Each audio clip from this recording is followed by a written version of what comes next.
News ಬ್ಲಾಸ್ಟ್ನ ಮೊದಲ ಸುದ್ದಿ ಮಾಜಿ ಸಂಸದ ಡಿಕೆ ಸುರೇಶ್ ಅವರ ತಂಗಿ ಅಂತ ಹೇಳಿ ನಂಬಿಸಿ ಚಿನ್ನವನ್ನ ವಂಚನೆ ಮಾಡಿದ ಪ್ರಕರಣಕ್ಕೆ ಸಂಬಂಧಪಟ್ಟಂತೆ ಈಗ ಐಶ್ವರ್ಯ ಗೌಡ ಅವರಿಂದ ಚಿನ್ನವನ್ನ ರಿಕವರಿ ಮಾಡೋದೇ ದೊಡ್ಡ ಸವಾಲ್ ಆಗಿದೆ. ಮುಖ್ಯವಾಗಿ ತನಿಖೆ ವೇಳೆ ಚಿನ್ನ ಎಲ್ಲಿದೆ ಅನ್ನೋದು ಬಾಯಿ ಬಿಡ್ತಾ ಇಲ್ವಂತೆ ಐಶ್ವರ್ಯ ಗೌಡ ಅವರು. ಡಿಕೆ ಸುರೇಶ್ ತಂಗಿ ಅಂತ ಹೇಳಿ ನಂಬಿಸಿ ಚಿನ್ನ ವಂಚನೆ ಪ್ರಕರಣಕ್ಕೆ ಸಂಬಂಧಪಟ್ಟಂತೆ ಐಶ್ವರ್ಯ ಗೌಡ ವಂಚಿಸಿದ ಚಿನ್ನ ರಿಕವರಿ ಈಗ ದೊಡ್ಡ ಸವಾಲ್ ಆಗಿದೆ.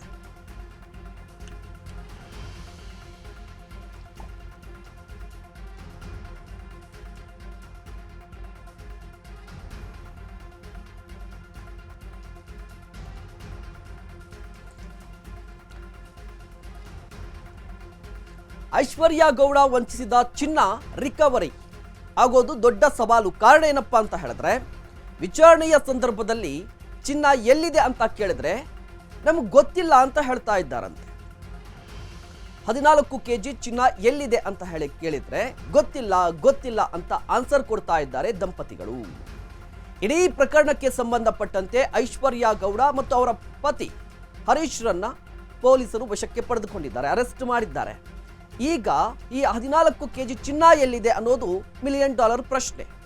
ಯಾಕಪ್ಪ ಅಂತ ಹೇಳಿದ್ರೆ, ಇಡೀ ಪ್ರಕರಣ ನಿಂತಿರುವಂಥದ್ದು 14 kg ಚಿನ್ನ ವಂಚನೆ ಅಂತ ಇರುವಂಥದ್ದು. ಈ ಸಂದರ್ಭದಲ್ಲಿ ಈ ಚಿನ್ನ ಎಲ್ಲಿದೆ ಅಂತ ಹೇಳಿ ಪೊಲೀಸರು ಪದೇ ಪದೇ ಪ್ರಶ್ನೆಯನ್ನ ಕೇಳ್ತಾ ಇದ್ದಾರೆ. ಆದ್ರೆ ಈಗ ಆನ್ಸರ್ ಇರುವಂಥದ್ದು ಗೊತ್ತಿಲ್ಲ. ಹಾಗಾದ್ರೆ ಚಿನ್ನ ಎಲ್ಲೋಯ್ತು, ಯಾರು ಕೊಟ್ರು, ಎಲ್ಲಿ ಕೊಟ್ರು ಅನ್ನೋದು ಸದ್ಯದ ಕುತೂಹಲ. ಮಾಜಿ ಸಂಸದರಾಗಿರುವಂಥ ಡಿಕೆ ಸುರೇಶ್ ಅವರ ಹೆಸರನ್ನ ಹೇಳಿ ಅವರ ತಂಗಿ ಅಂತ ನಂಬಿಸಿ ಚಿನ್ನ ಖರೀದಿ ಮಾಡಿ ವಂಚನೆ ಮಾಡಿದಂಥ ಪ್ರಕರಣ ಇದು. ಈ ಪ್ರಕರಣಕ್ಕೆ ಸಂಬಂಧಪಟ್ಟಂತೆ 14 kg ಚಿನ್ನ ಈಗ ಎಲ್ಲಿದೆ ಅನ್ನೋದು ಪೊಲೀಸರ ಪ್ರಶ್ನೆ ಮತ್ತು ಪೊಲೀಸರ ಕುತೂಹಲ ಕೂಡ ಆಗಿರುವಂಥದ್ದು. ಬಟ್ ಈಗ ಪೊಲೀಸರ ವಶದಲ್ಲಿರುವಂತಹ ಐಶ್ವರ್ಯ ಗೌಡ ಮತ್ತು ಹರೀಶ್ರನ್ನ ಪ್ರಶ್ನೆ ಮಾಡಿದಂತಹ ಸಂದರ್ಭದಲ್ಲಿ ಅವ್ರಿಗೆ ಗೊತ್ತಿಲ್ಲ ಅಂತ ಹೇಳ್ತಾ ಇದ್ದಾರೆ. ಮತ್ತೊಂದು ಕಡೆ ಬಾಡಿ ವಾರೆಂಟ್ ಮೇಲೆ ವಶಕ್ಕೆ ಪಡೆದು ಅವರನ್ನ ವಿಚಾರಣೆ ನಡೆಸುವ ಸಾಧ್ಯತೆ ಕೂಡ ಇರುವಂಥದ್ದು. ಕಾರಣ ಏನಪ್ಪಾ ಅಂತ ಹೇಳಿದ್ರೆ, ಮೊನ್ನೆ ವಿಚಾರಣೆಗೆ ಹಾಜರಾಗಿದ್ರು ಚಂದ್ರ ಲೇಔಟ್ ಪೊಲೀಸ್ ಠಾಣೆಗೆ. ಆ ಸಂದರ್ಭದಲ್ಲಿ ಅವರನ್ನ ವಶಕ್ಕೆ ಪಡೆದುಕೊಂಡ್ರು. ಅದಾದ ನಂತರ ಮ್ಯಾಜಿಸ್ಟ್ರೇಟ್ ಮುಂದೆ ಅವರನ್ನ ಹಾಜರುಪಡಿಸಿದ್ರು. 14 ದಿನ ನ್ಯಾಯಾಂಗ ಬಂಧನದಲ್ಲಿದ್ದಾರೆ. ಈಗ ಹೆಚ್ಚಿನ ಮಾಹಿತಿ ಬೇಕಾಗಿದೆ ಇಡೀ ಪ್ರಕರಣಕ್ಕೆ ಸಂಬಂಧಪಟ್ಟಂತೆ. ಹೀಗಾಗಿ ಬಾಡಿ ವಾರೆಂಟ್ ಪಡೆದು ಅವರನ್ನ ವಿಚಾರಣೆ ನಡೆಸುವ ಸಾಧ್ಯತೆ ಇರುವಂಥದ್ದು. ಪ್ರಕರಣ ಸಂಬಂಧ ಆರೋಪಿಗಳ ವಿರುದ್ಧ ದಾಖಲಾಗಿರುವಂತಹ ದೂರು ಈಗ ಸ್ಥಳ ಮಹಜರು ಸೇರಿದಂತೆ ಚಿನ್ನಾಭರಣ ವಶಪಡಿಸಿಕೊಳ್ಳಲು ಸಿದ್ಧತೆಯನ್ನ ನಡೆಸಿದ್ದಾರೆ. ಪ್ರಕರಣ ಸಂಬಂಧ ಆರೋಪಿಗಳ ಹೆಚ್ಚಿನ ವಿಚಾರಣೆ ಅಗತ್ಯ ಹಿನ್ನೆಲೆಯಲ್ಲಿ ಕೆಲ ಅಂಶಗಳನ್ನು ರಿಮ್ಯಾಂಡ್ ಅರ್ಜಿಯಲ್ಲಿ ಉಲ್ಲೇಖಿಸಿರುವಂತಹ ಕಾಕಿ ಒಂದಿಷ್ಟು ಉಲ್ಲೇಖ ಮಾಡಬೇಕಿರುವಂಥದ್ದು. ಅರ್ಜಿಯನ್ನ ಮ್ಯಾಜಿಸ್ಟ್ರೇಟ್ ಕೋರ್ಟ್ಗೆ ಸಲ್ಲಿಕೆ ಮಾಡಲಿದ್ದಾರಂತೆ ಪೊಲೀಸರು. ಕೋರ್ಟ್ ಒಪ್ಪಿಗೆ ಬಳಿಕ ವಾರೆಂಟ್ ಮೇಲೆ ವಶಕ್ಕೆ ಪಡೆದು ವಿಚಾರಣೆ ನಡೆಸುವ ಸಾಧ್ಯತೆ ಇದೆ. ಈಗಾಗಲೇ ಐಶ್ವರ್ಯ ಗೌಡ ಮತ್ತು ಹರೀಶ್ ಅವರ ವಿರುದ್ಧ ಒಂದಿಷ್ಟು ಪ್ರಕರಣಗಳು ದಾಖಲಾಗಿರುವಂಥದ್ದು. ಬಟ್ ಈಗ ನ್ಯಾಯಾಂಗ ಬಂಧನದಲ್ಲಿದ್ದಾರೆ. ಅವರನ್ನು ವಿಚಾರಣೆ ನಡೆಸಬೇಕು ಅಂತ ಹೇಳಿದ್ರೆ ಬಾಡಿ ವಾರೆಂಟ್ ಪಡೆಯಬೇಕಾಗಿದೆ. ಹೀಗಾಗಿ ಈ ಬಾಡಿ ವಾರೆಂಟ್ಗೆ ಅರ್ಜಿಯನ್ನು ಸಲ್ಲಿಕೆ ಮಾಡಬೇಕಾಗಿದೆ. ಕಾರಣ ಏನಪ್ಪಾ ಅಂತ ಹೇಳಿದ್ರೆ, ಇಡೀ ಕೇಸ್ಗೆ ಸಂಬಂಧಪಟ್ಟಂತೆ ಒಂದಿಷ್ಟು ಅಂಶಗಳ ಬಗ್ಗೆ ರಿಮ್ಯಾಂಡ್ ಅರ್ಜಿಯಲ್ಲಿ ಉಲ್ಲೇಖ ಮಾಡಬೇಕಾಗಿರುವಂಥದ್ದು. ಜೊತೆಗೆ ಸಾಕಷ್ಟು ಪ್ರಶ್ನೆಗಳಿದೆ. ಇದು ಸಣ್ಣ ಮಟ್ಟಿಗಿನ ಪ್ರಕರಣ ಅಂತ ಏನು ಅನಿಸ್ತಾ ಇಲ್ಲ. ಕಾರಣ ಏನಪ್ಪಾ ಅಂತ ಹೇಳಿದ್ರೆ, ಇದರಲ್ಲಿ ಸ್ಯಾಂಡಲ್ವುಡ್ನ ನಟರಾಗಿರುವಂತಹ ಧರ್ಮೇಂದ್ರ ಅವರ ಹೆಸರು ಪ್ರಸ್ತಾಪವಾಗಿದೆ. ಜೊತೆಗೆ ಮಾಜಿ ಸಂಸದರು ಡಿಕೆ ಸುರೇಶ್ ಅವರ ಹೆಸರು ಇರುವಂಥದ್ದು. ಅವರ ಹೆಸರು ಹೇಳಿ ಈ ರೀತಿ ವಂಚನೆ ನಡೆದಿದೆ. ಕಂಪ್ಲೀಟ್ ಆಗಿ ಹೈಫೈ ಪ್ರೊಫೈಲ್ ಕೇಸ್ ಆಗಿರುವಂಥದ್ದು. ಹೀಗಾಗಿ ಸಾಕಷ್ಟು ತನಿಖೆ ನಡೆಸಬೇಕಾಗಿದೆ. ಇದರ ಜಾಲ ಏನು, ಯಾವ ಕಾರಣಕ್ಕಾಗಿ ಈ ರೀತಿ ಮಾಡ್ತಾ ಇದ್ರು, ಇದು ಒಂದೇ ಪ್ರಕರಣನ ಅಥವಾ ಸಾಕಷ್ಟು ಪ್ರಕರಣಗಳಲ್ಲಿ ಈ ರೀತಿ ಆಗಿದೆಯಾ, ಬೇರೆಯವ್ರಿಗೆ ಏನಾದರೂ ವಂಚನೆ ಮಾಡಿದ್ದಾರಾ, ಹೀಗೆ ವಂಚನೆ ಮಾಡಿದಂಥ ಪ್ರಕರಣದಲ್ಲಿ ಈ ಹಿಂದೆ ಆಡಿಯೋ ಕೂಡ ವೈರಲ್ ಆಗಿತ್ತು. ಆ ಆಡಿಯೋದಲ್ಲೂ ಕೂಡ ಬರ್ತಾ ಇತ್ತು, ಇದು ಕಪ್ಪು ಹಣವನ್ನು ಇದರಲ್ಲಿ ಯೂಸ್ ಮಾಡ್ಕೋತಿದ್ರು ಅಂತ ಹೇಳಿ. ಈ ರೀತಿಯಾಗಿ ಸಾಕಷ್ಟು ಪ್ರಶ್ನೆಗಳಿರುವಂಥದ್ದು. ಹೀಗಾಗಿ ಈ ಪ್ರಶ್ನೆಗಳಿಗೆ ಉತ್ತರ ಕೊಡಬೇಕು ಅಂತ ಹೇಳಿದ್ರೆ ಈ ಆರೋಪಿಗಳನ್ನು ವಿಚಾರಣೆ ನಡೆಸಬೇಕಾಗಿರುವಂಥದ್ದು ಪೊಲೀಸರು. ಹೀಗಾಗಿ ಸದ್ಯ ನ್ಯಾಯಾಂಗ ಬಂಧನದಲ್ಲಿರುವಂಥ ಐಶ್ವರ್ಯ ಗೌಡ ಮತ್ತು ಹರೀಶ್ರನ್ನ ಬಾಡಿ ವಾರೆಂಟ್ ಮೇಲೆ ಪಡೆದು ಅವರನ್ನು ವಿಚಾರಣೆ ನಡೆಸಬೇಕಾಗಿರುವಂಥದ್ದು. ಹೀಗಾಗಿ ಕೋರ್ಟ್ಗೂ ಕೂಡ ಮನವರಿಕೆ ಮಾಡಿ ಬಾಡಿ ವಾರೆಂಟ್ ಪಡೆದು ನಂತರ ವಿಚಾರಣೆ ನಡೆಸುವ ಸಾಧ್ಯತೆಗಳು ಹೆಚ್ಚಾಗಿರುವಂಥದ್ದು. ಇದರ ಜೊತೆಗೆ ಸ್ಥಳ ಮಹಜರು ಕೂಡ ನಡೆಸ್ತಾರೆ. ಮತ್ತೊಂದು ಕಡೆ ನಟ ಧರ್ಮನಿಗಾಗಿ ಮುಂದುವರೆದಿದೆ ಪೊಲೀಸರ ಹುಡುಕಾಟ. ತಂಡ ರಚನೆ ಮಾಡಿ ತಲಾಶನ್ನ ನಡೆಸ್ತಾ ಇದ್ದಾರೆ ಪೊಲೀಸರು.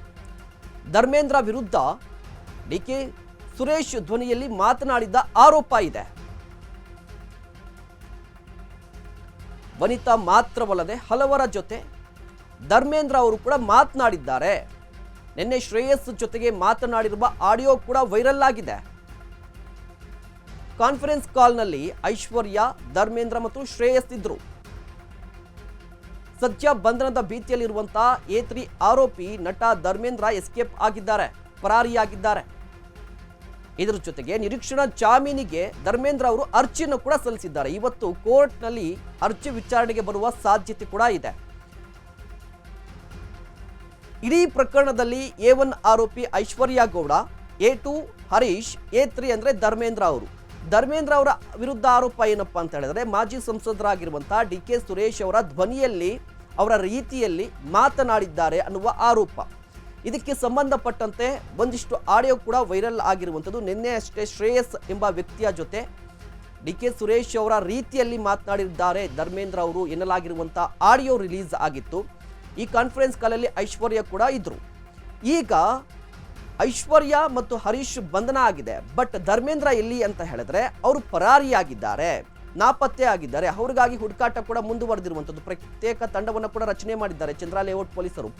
ಆದರೆ ಇದರ ನಡುವೆ ನಿರೀಕ್ಷಣಾ ಜಾಮೀನು ಅರ್ಜಿಯನ್ನು ಕೂಡ ಸಲ್ಲಿಕೆ ಮಾಡಿದ್ದಾರೆ. ನಿರೀಕ್ಷಣಾ ಜಾಮೀನು ಅರ್ಜಿಯನ್ನು ಸಲ್ಲಿಕೆ ಮಾಡಿರುವಂಥದ್ದು ನಟ ಧರ್ಮೇಂದ್ರ ಅವರು. ಆ ಅರ್ಜಿಯ ವಿಚಾರಣೆ ಇವತ್ತು ಕೋರ್ಟ್ನಲ್ಲಿ ಬರುವ ಸಾಧ್ಯತೆ ಇದೆ. ಒಂದು ವೇಳೆ ಏನಾದರೂ ಕೋರ್ಟ್ನಲ್ಲಿ ವಿಚಾರಣೆ ಬಂದರೆ ಆ ಸಂದರ್ಭದಲ್ಲಿ ಕೋರ್ಟ್ಗೆ ಹಾಜರಾದರೆ ಅಲ್ಲಿ ಅವರನ್ನು ಅರೆಸ್ಟ್ ಮಾಡುವ ಎಲ್ಲ ಸಾಧ್ಯತೆಗಳು ಕೂಡ ಇರುವಂಥದ್ದು. ಎಸ್, ಈ ಬಗ್ಗೆ ಇನ್ನಷ್ಟು ಮಾಹಿತಿಯನ್ನು ಪಡೆಯೋಣ. ನಮ್ಮ ಪ್ರತಿನಿಧಿ ಶರತ್ ದೂರವಾಣಿ ಸಂಪರ್ಕದಲ್ಲಿದ್ದಾರೆ. ಎಸ್ ಶರತ್, ಸಾಕಷ್ಟು ಕುತೂಹಲಗಳಿರುವಂಥದ್ದು ಇಡೀ ಪ್ರಕರಣದಲ್ಲಿ. ಕಾರಣ ಏನಪ್ಪಾ ಅಂತ ಹೇಳಿದ್ರೆ, ಒಂದು ಕಡೆ ಮಾಜಿ ಸಂಸದರ ಹೆಸರು ಪ್ರಸ್ತಾಪವಾಗಿದೆ, ಸ್ಯಾಂಡಲ್ವುಡ್ನ ನಟರು ಕೂಡ ಇದರಲ್ಲಿ ಭಾಗಿಯಾಗಿದ್ದಾರೆ ಅಂತ ಹೇಳ್ತಾ ಇದ್ದಾರೆ. ಮುಖ್ಯವಾಗಿ ಇವತ್ತು ನಿರೀಕ್ಷಣಾ ಜಾಮೀನು ವಿಚಾರಕ್ಕೆ ಸಂಬಂಧಪಟ್ಟಂತೆ ಅರ್ಜಿ ವಿಚಾರಣೆಗೆ ಬರುತ್ತಾ ಏನು ಅಂತ?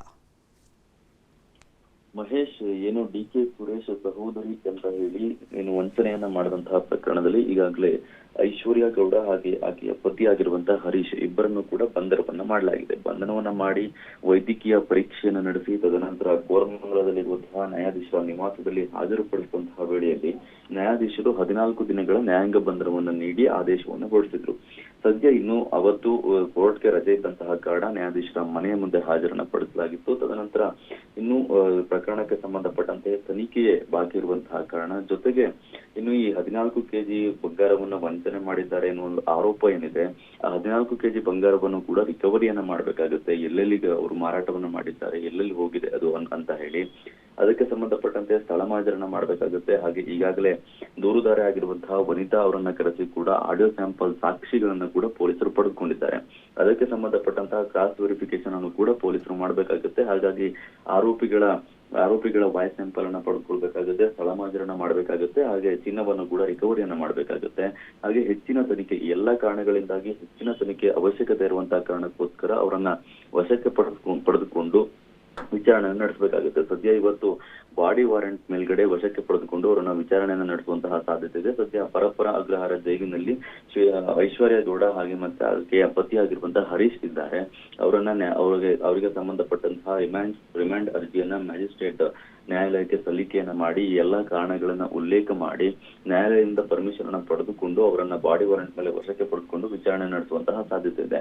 ಇನ್ನೊಂದು ಕಡೆಯಲ್ಲಿ ನಟ ಧರ್ಮ ಅವರ ಹೆಸರು ಕೂಡ ಕೇಳಿ ಬರ್ತಿರುವಂತಹ ಕಾರಣ DK ಸುರೇಶ್ ಅವರ ಧ್ವನಿಯಲ್ಲಿ ಮಾತನಾಡಿದ್ದಾರೆ ಎನ್ನುವ ಒಂದು ಆರೋಪ ಇರುವಂತೆ, ಹಾಗೆ ಅದಕ್ಕೆ ಸಂಬಂಧಪಟ್ಟಂತ ಆಡಿಯೋಗಳು ಕೂಡ ವೈರಲ್ ಆಗಿತ್ತು. ನಟ ಧರ್ಮ ಅವರು DK ಸುರೇಶ್ ಧ್ವನಿಯಲ್ಲಿ ಮಾತನಾಡಿದ್ದಾರೆ ಅಂತ. ಅನಿತಾ ಜೊತೆಗೆ ಮಾತ್ರವಲ್ಲದೆ ಇನ್ನೂ ಕೆಲವೊಂದಿಷ್ಟು ಜನರ ಜೊತೆಗೆ DK ಸುರೇಶ್ ಧ್ವನಿಯಲ್ಲಿ ಮಾತನಾಡಿದ್ದಾರೆ ಅನ್ನೋದಕ್ಕೆ ಪುರಾವೆ ಎಂಬಂತೆ ನಿನ್ನೆ ಶ್ರೇಯಸ್ ಎನ್ನುವಂತ ಒಂದು ವ್ಯಕ್ತಿಯ ಜೊತೆ ಮಾತನಾಡಿದಂತಹ ಆಡಿಯೋ ಕೂಡ ಧರ್ಮ ಅವರದು ವೈರಲ್ ಆಗಿತ್ತು. ಸದ್ಯ ತಲೆಮರೆಸಿಕೊಂಡಿರುವಂತಹ ಆರೋಪಿ ನಟ ಧರ್ಮನಿಗಾಗಿ ಪೊಲೀಸರು ಹುಡುಕಾಟವನ್ನು ನಡೆಸುವಂತಹ ಕೆಲಸವನ್ನು ಮಾಡ್ತಾ ಇದ್ದಾರೆ. ಒಂದು ವಿಶೇಷ ತಂಡವನ್ನು ಕೂಡ ರಚನೆಯನ್ನು ಮಾಡಿ ಅವರಿಗೆ ಹುಡುಕಾಟವನ್ನು ನಡೆಸುವಂತಹ ಕೆಲಸವನ್ನು ಮಾಡ್ತಿದ್ದಾರೆ. ಹಾಗೆ ಅವರ ಮನೆಗೆ ಒಂದು ನೋಟಿಸ್ ಅನ್ನು ತಲುಪಿಸುವಂತಹ ಕೆಲಸ ಕೂಡ ಈಗಾಗಲೇ ಪೊಲೀಸರು ಮಾಡಿರುವಂತದ್ದು. ಈ ರೀತಿಯಾದಂತಹ ಬಂಧನ ಭೀತಿ ಇರುವಂತಹ ಕಾರಣ ಈಗಾಗಲೇ ನಟ ನಿರೀಕ್ಷಣಾ ಜಾಮೀನಿಗೂ ಕೂಡ ಒಂದು ಅರ್ಜಿಯನ್ನು ಹಾಕೊಂಡಿದ್ದಾರೆ. ಇವತ್ತು ಕೂಡ ಅದು ನಿರೀಕ್ಷಣಾ ಜಾಮೀನು ಅರ್ಜಿಯು ಕೂಡ ಕೋರ್ಟ್ ನಲ್ಲಿ ವಿಚಾರಣೆಗೆ ಬರುವಂತಹ ಸಾಧ್ಯತೆ ಇದೆ. ಯಾವ ರೀತಿಯಾಗಿ ಪ್ರಕರಣ ಒಂದು ವೇಳೆ ನಟ ಧರ್ಮರ ಬಂಧನ ಆಗುತ್ತಾ, ನಿರೀಕ್ಷಣಾ ಜಾಮೀನು ಪಡೆದುಕೊಳ್ತಾರಾ ಅಥವಾ ಅದು ಕ್ಯಾನ್ಸಲ್ ಆಗುತ್ತಾ ಅನ್ನೋದನ್ನು ಸದ್ಯಕ್ಕೆ ಕಾದು ನೋಡಬೇಕಾಗಿದೆ. ಧನ್ಯವಾದ ಶರತ್ ತಮ್ಮೆಲ್ಲ ಮಾಹಿತಿಗಾಗಿ.